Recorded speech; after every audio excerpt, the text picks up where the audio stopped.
Welcome to Carlos and Lisa. I'm Lisa Remillard. And I'm Carlos Amezcua. It's nice to have you with us here. I'm sorry, I'm too busy getting dopamine. Stop.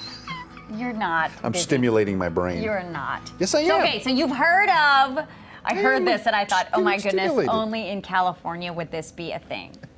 You've heard of like a juice cleanse. Yes. Or like intermittent fasting to like cleanse your body of the toxins. This is fad city here. LA, Right. I mean, every fad in the world starts here. Right. Yeah. So how about this new thing? All of these tech gurus in Silicon Valley have started on this new trend called a dopamine fast.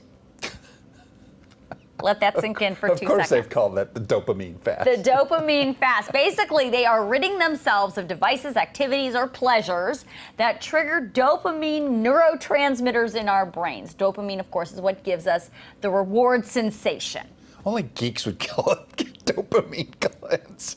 What kind of a kooky head do you have to call it a dopamine cleanse? Seriously. Well, yeah, that's So, I mean, are you that's saying... remarkably specific. Okay, so are you saying these people at Google, the whole world at Google, the Silicon Valley folk. You know, you realize what chaos would happen if they all took a dopamine cleanse at the same time? They couldn't function. You know what? The internet would break. That's what would happen if do they that. all did it at once. What a crock of, you know what? No, it's no, a it's a basket thing. in piles. I feel it. It smells. It stinks. It doesn't make any sense. No, they are doing so like the Twitter CEO Jack Wait a minute. Dorsey. Listen. I'm sorry, busy. No, Carlos, you're not busy. No, like Twitter CEO Jack Dorsey is kind of like he's one of the big gurus who does this. So I know. So the problem is our bodies are producing, or they say, too much of this. Too much. You get stimulated too much by right, watching because your we've phone. got social media, we've got internet, we got overactivity and this attention economy, and so it's causing all of this dopamine that's constant. You know, so we're always up on this, jacked up on these vibes. You know. I didn't realize that was bad for us. Well, it is bad for us when there's too much of it because experts say then you're seeking, because then you become used to this dopamine high that's manufactured from electronics. And so then you start, according to these experts, you start seeking out more dangerous things that could get you more dopamine. Do you know what I'm saying? So like... My phone is a gateway drug. So that's the point! My phone is a freaking gateway drug. I love this. So, like, the next thing you know, Carlos, it's like a wingsuit off of Malibu Canyon. Next thing I'm going to do, exactly, I'm going to buy a wingsuit and jump off, and I know I'm going to drop like a rock because I'm not built for the wingsuit. Because you're trying to, you know like, what I mean? hit that dopamine high. It's a thing, the fasting. Really? So, here's what they're cutting out. Is there a study? Did you see a study? No, it's been all over the New York Times.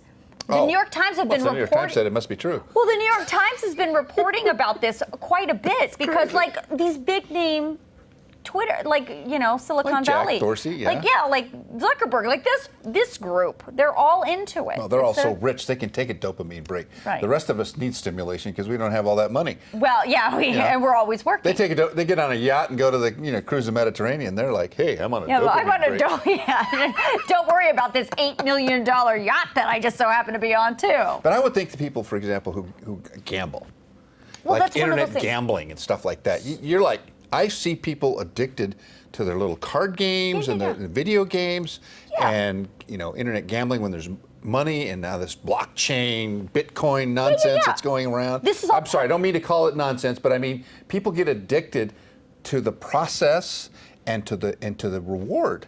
There's always a reward. That's the dopamine. Yes. That's what I'm telling you. And yes, First word is dope.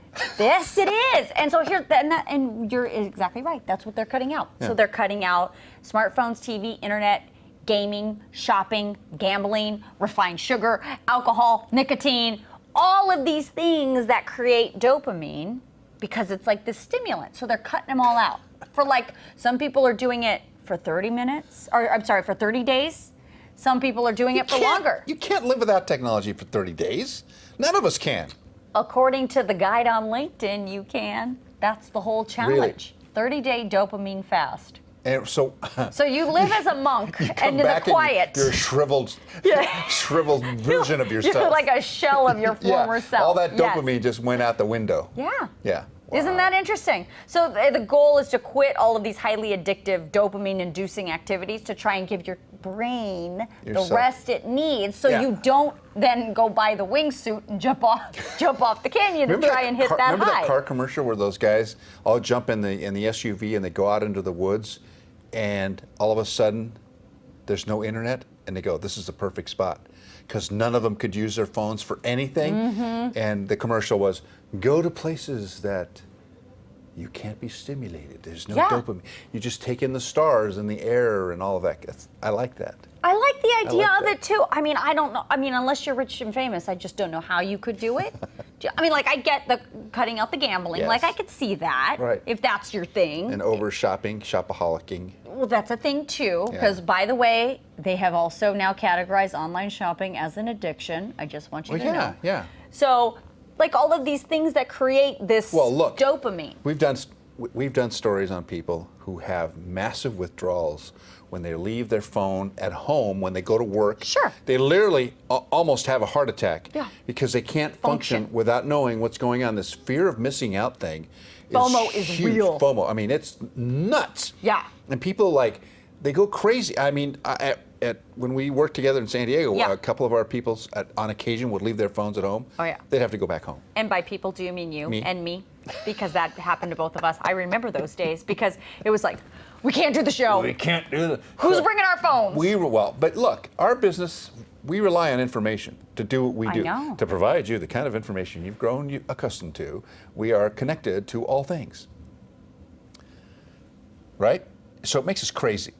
Yeah, that was crazy. Makes us a little cuckoo. Yeah. No, it does make you a little cuckoo No, to I Cocoa agree. Puffs, because Yeah. you always, and then you have that bloop, the little alerts. Oh, yeah. And then you Bloop. have to, but like when that alert You cannot comes, get away from the alerts Wait, but because we've signed up for it. And you cannot not look at the alert. Do you know what I'm saying? Even when you're driving, which you is hear the it's bloop. very dangerous, by the way. Carlos, you're not supposed to do that. You know that. I know, I've but told you I this still 100 do. times. Stop doing it.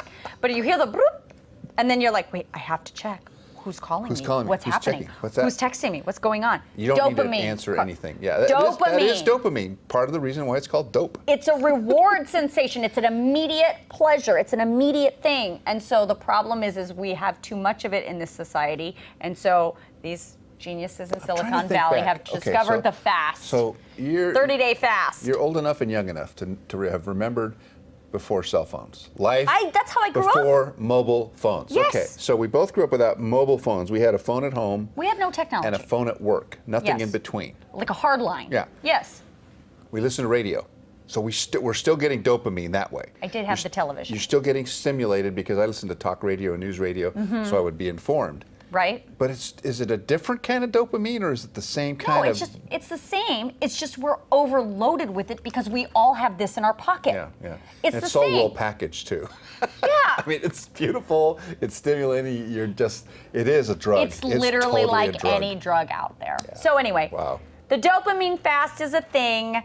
Good luck. Apparently on the LinkedIn, I went searching for it. It's available out there. You just like search the dopamine fast. It's a thing. There's a whole guideline on how to do it. And if you do it, let us know, because I'd like to have a first-hand Account. person sitting here telling me they had this dopamine fast. Yeah, because Jack Dorsey, I don't have contact information for him. So I do. If any of I you can guys find him. Hey, at Jack. home, you don't know Carlos. Text me. You don't know him. That's a lie. Okay, we have a great show. Yes, We have a lot to talk about, so we're gonna take a quick break and we'll be right back. Wow, I'm so overstimulated. You need to calm down. Coming up, he's an Iranian-Armenian star who's being honored right here in Hollywood. Hear from Andy Madadian next. And later, he stars in Bruce Lee's Warrior and talks about growing up a martial artist. Actor Rich Ting is here.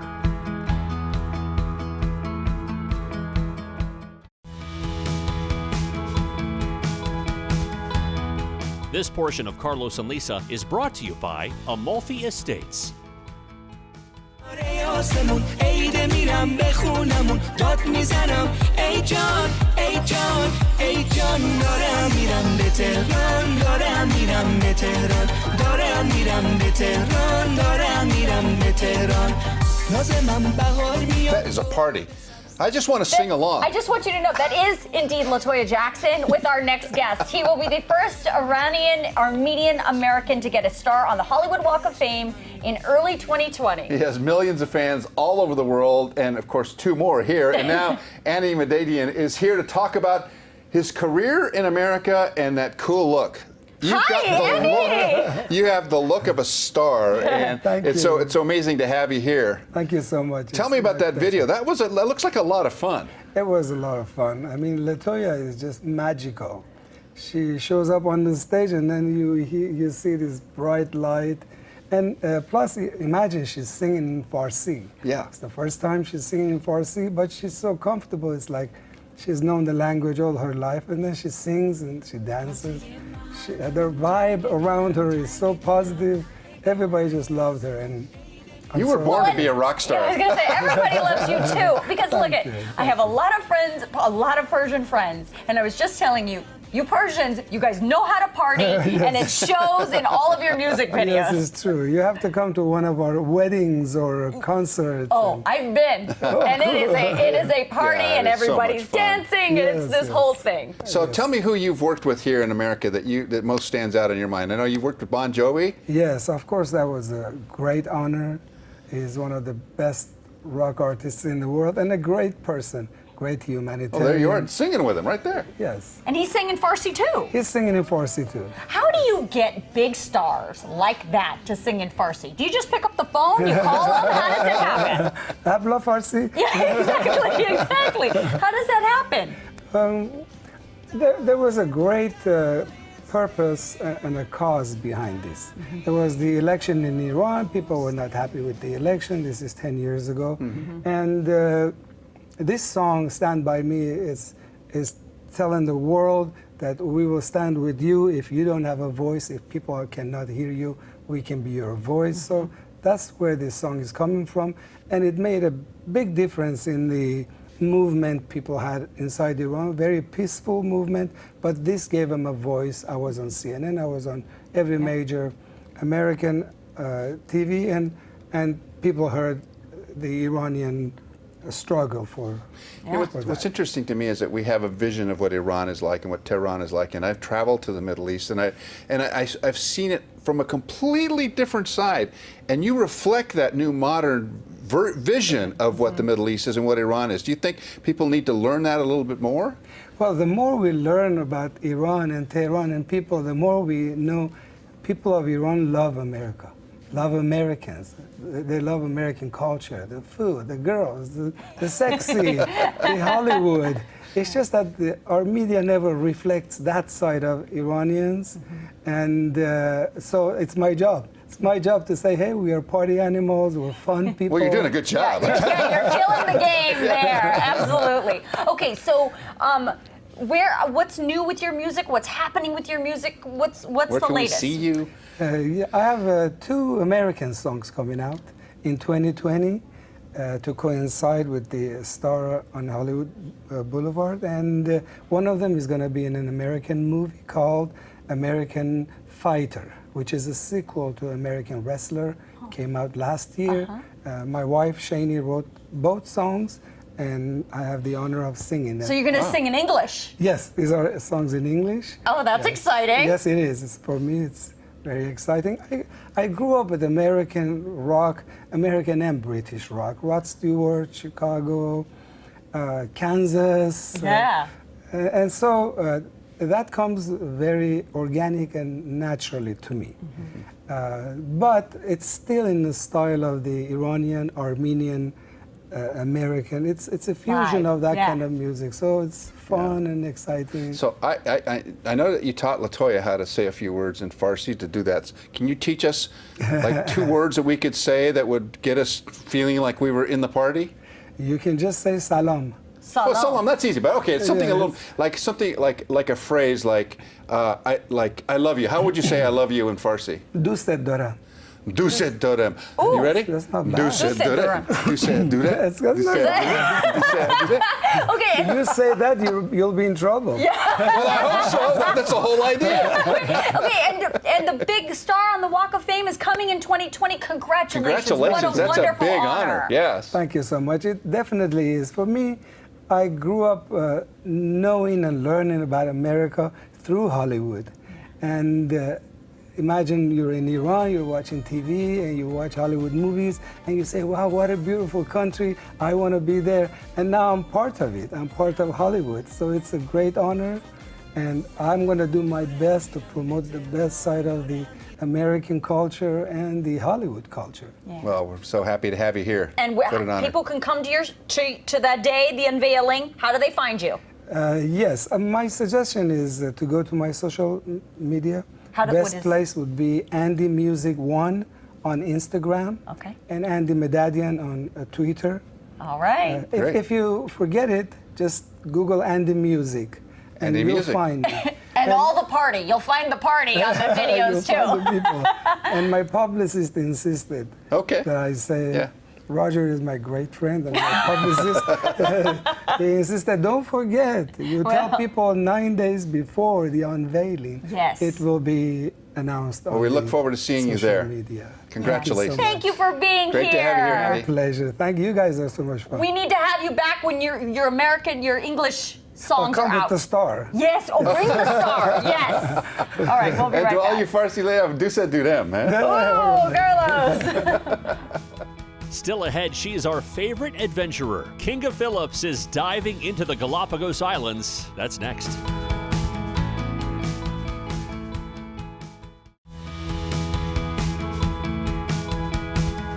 This is a nature segment, and you're kind of camoed into the I couch. totally am blending into the couch. Camouflaged into the couch. By the way, Kinga is back from the Galapagos. You mean the Galapagos? Yeah, that one. Yeah. Yes, the same one. So Kinga, our favorite adventurer, is here to talk all about it, the Galapagos Islands. Hi, Kinga. Hi there. Okay, so tell us all about it. Well, first of all, where is it? What does it look like? What do you do there? So the Galapagos Those are Islands. three questions. Those are three questions. I'll make it quick. Galapagos Islands off the coast of Ecuador. They're about, I think, 500 miles off the coast, and they're a series of islands, and they are like nature lovers' paradise. They're the place that you go if you want to experience nature at its finest, most spectacular. Like little seal pups will come out of the water and they will curl up next to you. You're kidding. Like it is, Wow. the animals there are completely unafraid. You have flamingos walking by in a massive group and you just happen to be there, so they surround you. I have photos of me with flamingos. Like you swim underwater with hammerhead sharks, with whale sharks, you name it. It is truly paradise for nature lovers. And it's been protected. Now, Yes. is it owned by Ecuador, or what is the It is. deal? It is. It's part of Ecuador. It is. So it's a protected environmental treasure, right? It is all protected, and there are really two ways to do the Galapagos. You can go do a liveaboard if you are especially, like you can do a dive liveaboard, so if you want to do a lot of diving. If you don't want to do a lot of diving, you can do a liveaboard that visits the islands and you get off and you do day trips there. Or you can just less expensively go and visit the islands themselves, and there are ferries that take you to most of the islands. The only ones that you can't get to are Darwin and Wolf, which are two of, they're very remote, and those are like incredible, incredible diving islands. The schools of hammerheads, the quintessential image of the hammerheads above you is from those islands. Wow. Okay, so if you were to do it on your own, I mean, are there places to stay on all of these islands? Are there, or are you camping? Like, how does that work? You can do both, actually. Okay. But most of the islands are inhabited, and they do have hotels. They're not any Not five-star five-star luxury. Got it. There might be actually on some of the main islands, like nicer hotels. I definitely had the opportunity to stay in some really nice ones, and then a couple where I'm like, is this water hot or cold? I can't tell anymore. So you definitely get both. And Okay. it also depends on what you're interested in. If you are a diver, then definitely the liveaboards. You get to go out to the furthest islands, experience hammerheads and tiger sharks and whale sharks and rays and you name it. It's incredible out there. When I was a kid, I read a book called Aku Aku, which was about the Galapagos Islands. really? And it was describing the culture of who inhabited it and those giant heads that are those monuments that they have there on the Galapagos. Did you see those? Is that Easter Island, maybe? Oh, I'm thinking of Easter Island. Easter You're Island. right. See how you confuse it? Islands. Yeah. Islands. Well, no, it's interesting. So that is Easter Island. That's Easter Island. And so Yeah. the Galapagos are a much different environment than Easter Island. They have you are been to Easter different. Island? I have not been to Yeah. Easter Island, actually, but I'd Okay. like to read that book. So next time I won't mention that. Next time, yeah. But I'll mention the book. You next were time. before he interjected with the story that now becomes irrelevant. Easter Island, I now want to that I think know. of it, yeah. You were saying there's two different ways to do it. You can stay, do the hotels. You could do the liveaboards. Right. So those are really the two main ways. So you can fly into the Galapagos, the main airport, and you can hop around to the different islands via ferry, or you can fly into the main island, get on a liveaboard, visit as many of the other islands as that cruise allows, and it can either be diving or non-diving. So I want to know what kind of species live on that. You mentioned hammerhead sharks, but there's like all kinds of bird species, right? So many. So the California sea lion is everywhere. Where us from California are like, there's another one. But they are so friendly. Here, if you see a sea lion on the beach and you try to get close, which you shouldn't, they can bite you or they'll run away. There, if you are sunbathing on the beach, they will come and lay right next to you. Is it just because so many visitors come and they're used to people now, or is it? It must be, but I also think because those animals are so protected, and even the locals, so they have a rule that you have to stay, I think it's 2 or 3 meters away from the animals. So that means that even the locals are so protective of these animals because they understand this is what people love,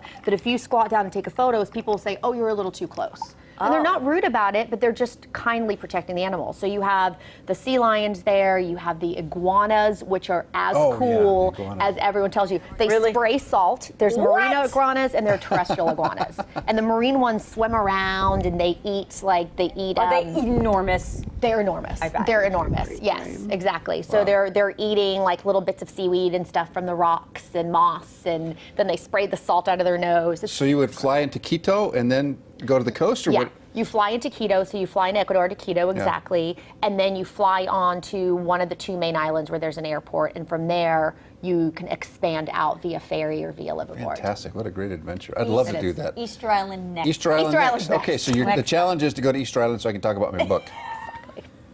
I'll get there for you, Carlos. But I mentally confused the two of those islands, but it's really interesting. But I'm excited about both of them. I would like to go to both places. Me too, Carlos. A lot of islands, I feel perfectly comfortable being the only person on the island, as I am right now. Thank you for letting me hang out there. I'm just letting you dig your Thank you very much. situation. He's swimming down. Thank you, Kinga. Can I find a seal to lay next to me now? Thank you, Kinga. We'll be right back. Still ahead, how overusing antibiotics can have dangerous consequences. And later, she's an actress and a singer. Meet 6-year-old Journey Christine.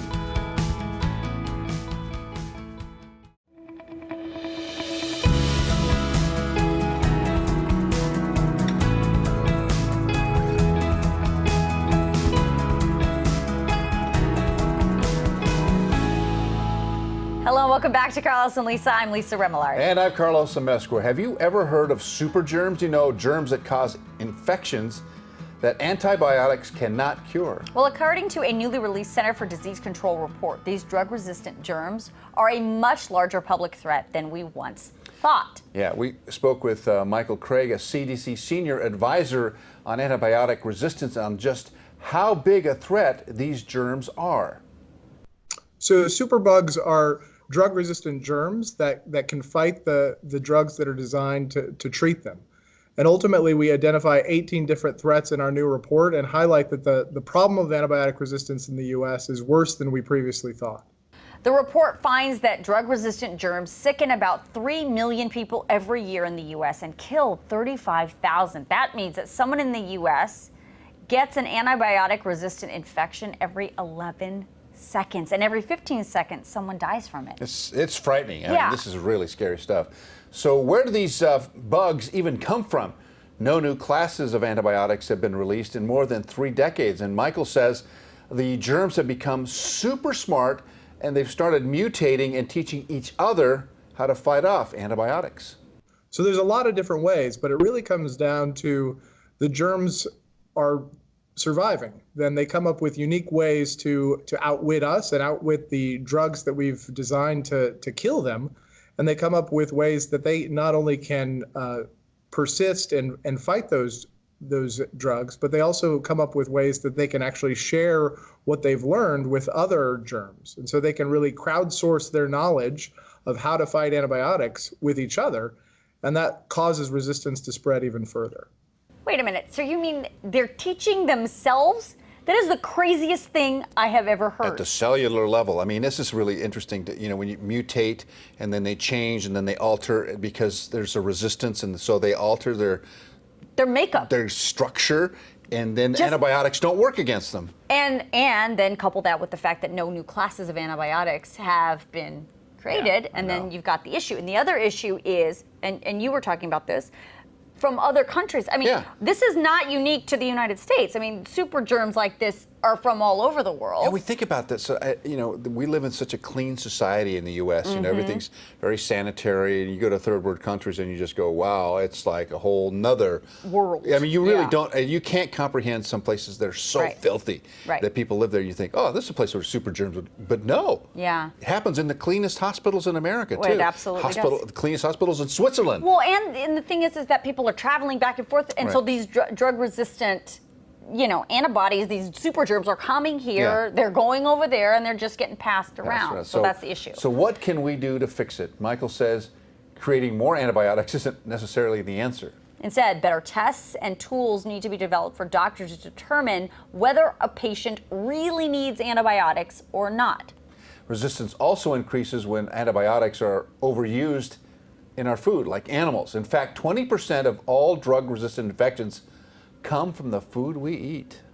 That is really incredible, because you think about all the antibiotics. So just think, like all the chickens and all the cows that are here, and they have to all be vaccinated. They all have to be, given their antibiotics when they're sick, so they don't infect the rest of the herd or the rest of the chickens in the same coop. And we're ingesting those animals, and so then that in turn brings up all of these resistant germs. This is a scary thing. I mean, because it's system-wide. I mean, it's everywhere, everywhere you look.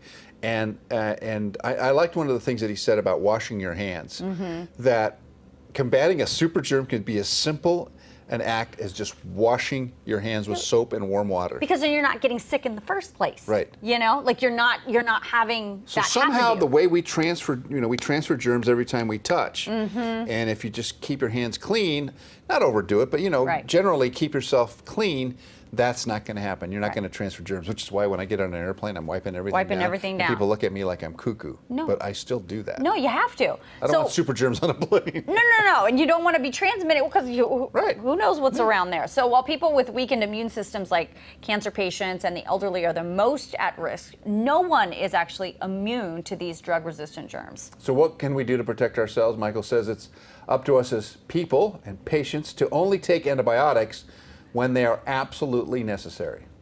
So I think all of us need to pay attention and recognize the problem of antibiotic resistance. And I think we all need to not worry, but we all need to think about what we can personally do to protect ourselves and our family. And the things that we highlight are always listening to your doctor about using antibiotics appropriately, and then following all those prevention messages, like following good hygiene practices, washing your hands, getting vaccinated, safe food handling practices, safe sex practices. Those are the things that in our daily lives we can concentrate to protect ourselves and our families.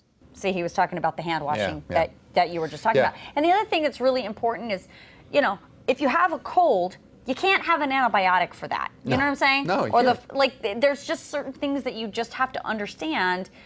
You got to just let it run its course, or you can do some natural things. Because don't ask for an antibiotic. Why would you need one? Just let it run its course. Right. Well, because we want the shortest, quickest route to healthiness. Or use grandma's remedies. Yeah, soup. Boil onions. Yeah, right. Vicks Vapor Rub. Vicks Vapor Rub. Lots of superbugs find their way into hospitals, but the CDC report says in the last few years, hospitals across the U.S. have decreased the spread of resistant germs and deaths from superbug infections by 30% since 2013. So some major progress being made in this country. Right. And you hope that globally it happens. And when we talked to the CDC, they were saying, there's been a lot of research done on this. There's been a lot of strides made to try and combat these superbugs, but there's a lot that we have to do as individuals to protect ourselves, and that's why we wanted to make sure that we explained this to you today, and so you understand what you need to be doing to keep yourself healthy. This is one of the dirtiest things we carry. I was just going to say that. Yeah. I was just going to say that. People have told, I like wiping it down with alcohol, just little alcohol pads, just to keep it clean. You have to. Yeah, because you're it constantly touching. So much it's always, stuff. and everything that you touch gets onto the phone, and then you put it up to your face, and bingo, you're right here. It's in all of those sensitive areas. So just be aware that they've done this new report. Check it out. It's online, and it'll really open your eyes as to how we can help combat this super germ problem. All right, we're going to take a quick break, and we'll be right back. Next, actor Rich Ting tells us how he got into acting and how his martial arts career collided with his new role on Warrior.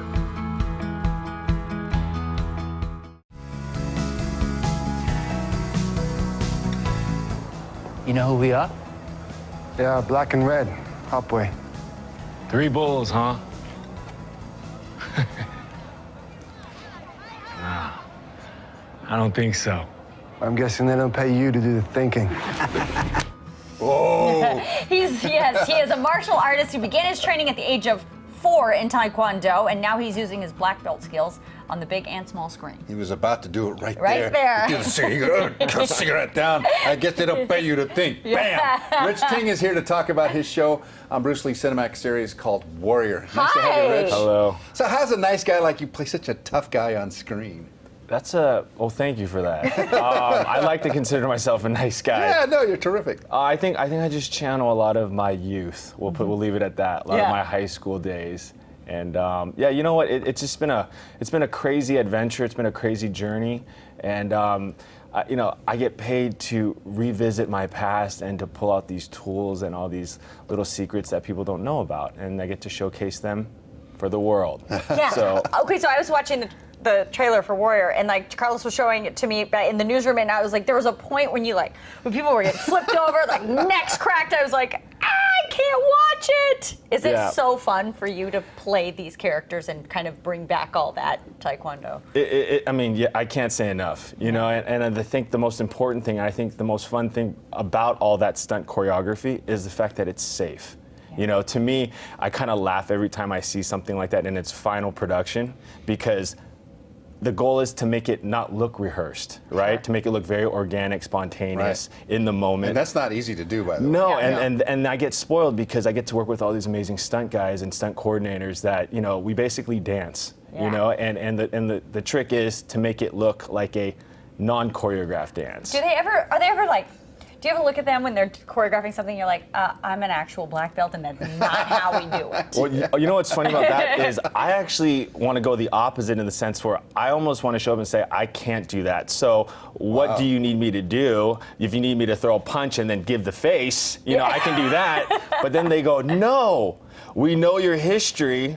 Guess what? Can you do all of it? And that's where I'm like, sure. Here we go. And I've been fortunate and blessed to have some great doubles. At the same time, I think as we get more, you know, into the development of these new shows and these new films, they really try to stay really strict on the double and the actor. So obviously the more I can do, the better for everyone. So tell me a little bit about the Rich Ting history, you know, about your growing up, and you talk about going back into those things that you're drawing from. Tell me about your growing up years. Well, I've been told I'm one of the rare LA-born still working actors in the business. But yeah, I was born in the South Bay in Torrance, in Los Angeles, and spent most of my youth here, and then moved to the Bay Area for junior high school and high school in San Francisco. And you studied the craft yeah, you know, during that time? It all started when I was 4 years old, and my family and I believe we were in Sherman Oaks at the time, and I saw Bruce Lee on film. And obviously my parents were watching something, and I just, you know, at 4 years old, I don't really recall what I was thinking then, but I just remember the impulse and the attraction to him on camera. So it's always like the chicken or the egg is what I talk about it. Because of Bruce Lee, did I start martial arts, or did I start my passion for wanting to be on camera, right? It kind of happened at the same time. And then what happened when you heard, like, you know, the Bruce Lee's this Warrior, and then they're like, yes, we would like you, Rich Ting. You're like, wait a minute, he takes me right back to my 4-year-old self? Yeah, I mean, like I said, it started at 4.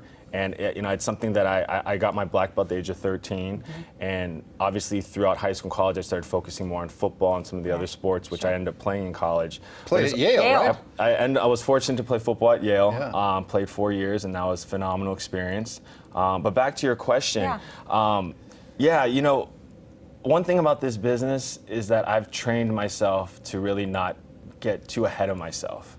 You know, so when we got the call to audition for this show, of course, I was like, this is pretty epic, but we'll see. And I kind of just threw it away, you know what I mean? And then we got the call back, and then we got the offer, and I'm like, I don't know. And then I met Shannon Lee, who's Bruce Lee's daughter, and then I met Justin Lin, Jonathan Tropper, Daniel Woodrow, and the whole entire HBO crew.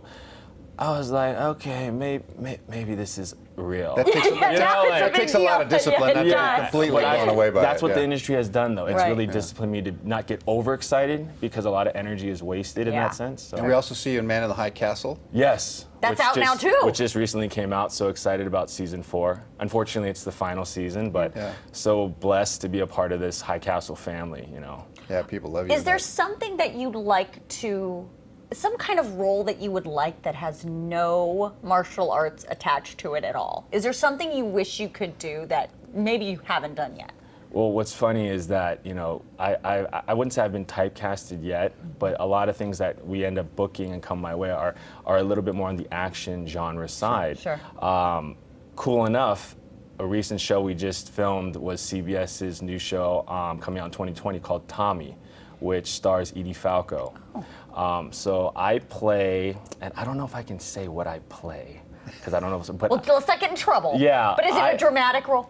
it's a very dramatic role, and it's a very vulnerable role, and a very romantic role at the same time. Hey, look Something at to look you! forward to. And it's cool because that's the kind of material I train on when I'm not filming an action thing. Right. A lot of these skills and stuff are always in my back pocket, so when we get the call, it's almost automatic. One last thing. What are you working on now? What can you promote that's happening in your life? I'm currently working on a feature film in LA called Roma 96, which will come out next year.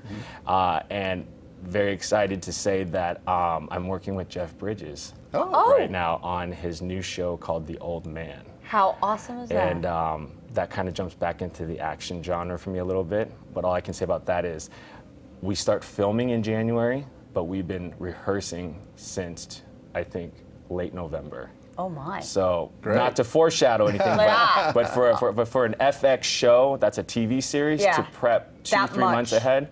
Very cool. It Tells you epic. something. It You might be kind of cool. Well, we appreciate. Well, when it's a thing and it's out, come on back and talk. Thank you so much. It's We'd great love to have you here. Thank you for having being me. here. Appreciate it. Next, she's a young girl with some big dreams. Meet actress Journey Christine.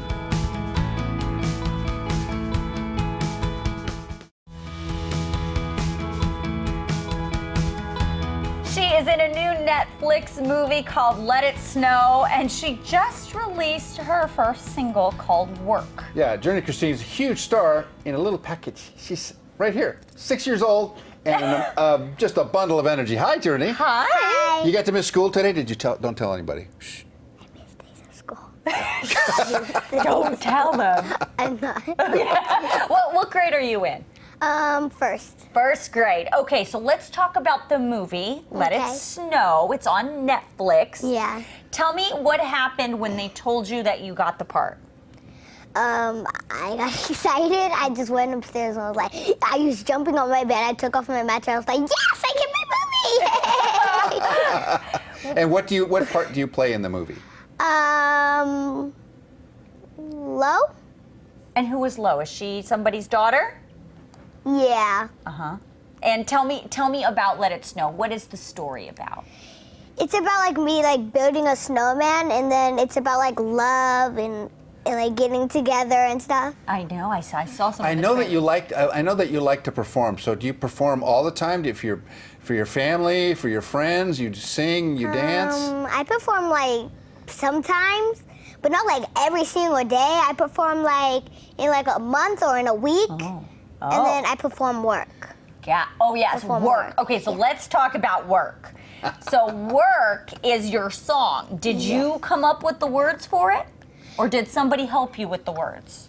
Somebody helped me with the words. So, my auntie, her name is Amina. I call her Auntie Mina, and she writes like all my songs. So she's kind of a family that writes our songs. Sure. My auntie, and then my mom helps me practice my words. And there you have it. You're singing your song at your birthday party, which we're watching right here. Yes. You got to work. How's it go? What are the words? Work hard to play hard. You got to work, right? Say it. Work hard To play hard, my friend, I'm trying to work hard. To play hard, my friend, you gotta work hard. To play hard, my friend, because when we work hard, there's blessings in the end. Yes, Blessings girl. in the end. Yes. Ah, there you so go. tell Terrific. me about working as a 6-year-old. Is it hard to work? I mean, because you go out on auditions and you do movies and you do TV shows. How do you do that? It's like really easy because sometimes I just take pictures like this, and sometimes I go on the red carpet, just take pictures, and then I get like invited to like all these parties and events and all kinds of stuff. At 6 years old, are Yes. are you the oldest person there? Are you the youngest person there? Sometimes I'm like the oldest, or sometimes people are like this big. So tell me who the famous stars are that you've met. Your favorite stars so far.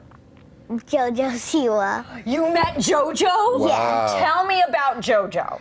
I just love the way that she dresses. She's always wearing like these cute little dresses, and then she always has like this bow, and like she has like 10,000 bows of collections. So many bows. Yeah. And color hair and all kinds and of fun JoJo stuff. merch. Like she has a whole closet of JoJo merch. I know. Now, is that what you want to do when you grow up? Yes. Have a whole closet full of Journey merch. Yeah.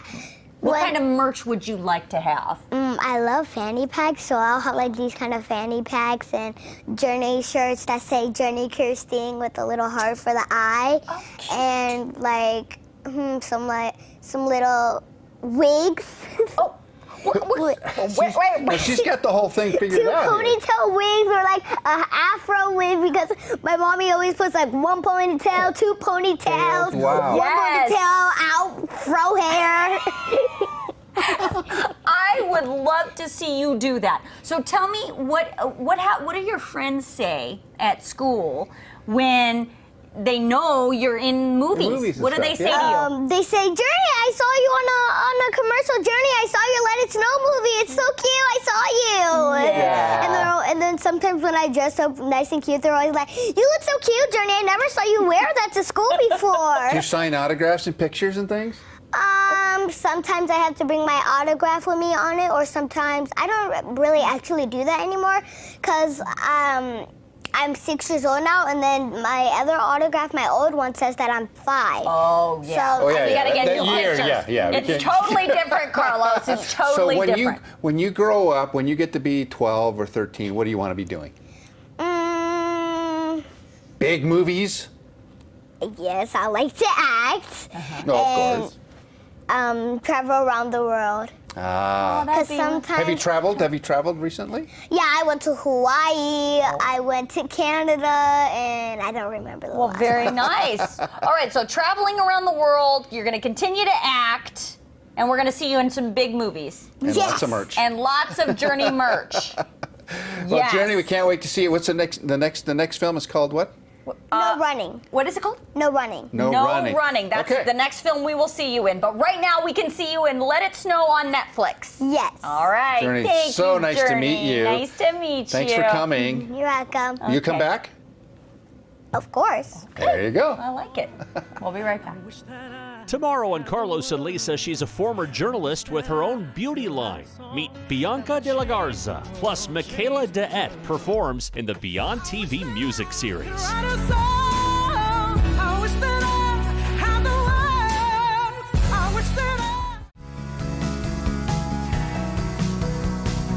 California real estate a little too pricey for you these days? It is for me. Okay, well, for me too. Why not secure your very own decommissioned nuclear silo just outside of Tucson, Arizona? Is the rocket still in there? No, it's not, but there it is. What? The actual listing says it's a bold opportunity to own this lovely complex that used to house the U.S. government's Titan II missile for the low price of $395,000. There it is. All right, so they've extracted the missile. Yeah. The silo is left. Yes. And these rooms are left. Yes. So situated Wow. on more than 12 acres of lovely desert land, you can forget about those nosy neighbors asking to borrow a cup of sugar because they'll never be able We to need to figure get out Anthony in here to how talk get about in the here. real estate value of rusty components from a missile site. This looks like the Star Wars set. Isn't that amazing? Yeah. So you climb down a 40-foot ladder and you can go into all these rooms. I mean, just imagine primetime living space like this, just cuddling up for the holidays in your very own nuclear bunker. This is really cool, actually. I like Sure, it. it's a fixer-upper, but honestly. It's a sure. Yeah. Who want to spend the holidays like that, right? So in mission control. You need air conditioning. You need a paint You need a paint job. You might need a hazmat suit. I'm not sure. Here's the thing: is that they also describe it. They describe it as is. Do we have more pictures? No, just those. Those are great pictures. Right? I mean, I love that. Isn't it cool? But how far is it from civilization? About a 20-minute drive from Tucson. Okay, that's not too bad. It's like conveniently situated. I mean, look at this. This does look like, you see. You know what it looks like to me? It looks like Lost. Did you ever see that TV show Lost? Yeah, Lost. It looks like Lost. Like the chambers, yeah. It looks like the set of Lost to me. Well, that's a good idea for movie companies. They'll probably buy this and shoot movies in there. The problem is that the realtor who is, 345, did you say? $395,000. Oh gosh. It's a steal. That's a bit. Unfortunately, he said that a bunch of porn companies are trying to buy it. Foreign companies. No, porn companies. Oh. Porn music, like they want to do porns there. And he's like, we're not selling to a porn distributor. No. So that's a thing. You mean the cash doesn't talk? No. I don't care what you do in the missile silo. Give me the money. No, he said no. They've got principles in Arizona. They got principles in this nuclear fallout bunker, and so it's for sale. 300. And they won't let you tour it, so no looky-loos. You have to be like actually a serious buyer to go look at it. They could charge admission to this. Don't you think? And people would drive out just to look at it. I think so too. I mean, this is something else. Come on. A Titan II missile complex. That is fantastic. Cool, right? I love that. I think so too. I think it's a cool idea. I do too. But I wouldn't spend the money. I'd just go visit it. Yeah, I would go visit it. Couldn't open the window and get some fresh air. No, you would be stuck. Just not gonna that would be not good. All right, that'll do it for us today. You can watch us anytime, of course, on Beyond.TV. Hope you enjoyed the show. We sure did. BEOND.TV. Thanks for being with us.